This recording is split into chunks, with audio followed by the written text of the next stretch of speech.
সত্যি কি আমার আপনার মনে হয় যেভাবে জীবন যাপন করছি আমরা, এতে আমরা জান্নাতে যাব? অনেস্টলি কি আপনি বুকে হাত দিয়ে বলেন তো, আপনার কি সত্যি মনে হয় এই জীবন যাপনের মধ্য দিয়ে আমরা সত্যি জান্নাতে যেতে পারবো?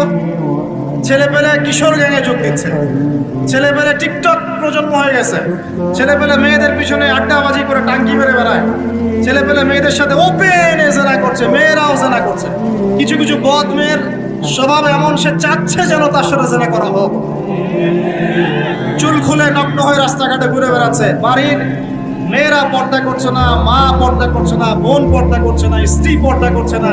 দিব্যি বাসায় সুদের টাকা ঢুকছে, হারামের টাকা ঢুকছে, দুর্নীতির টাকা ঢুকছে, ঘুষের টাকা ঢুকছে। সত্যি মনে হয় যে এইভাবে আমল করে আমরা জান্নাতে যেতে পারবো?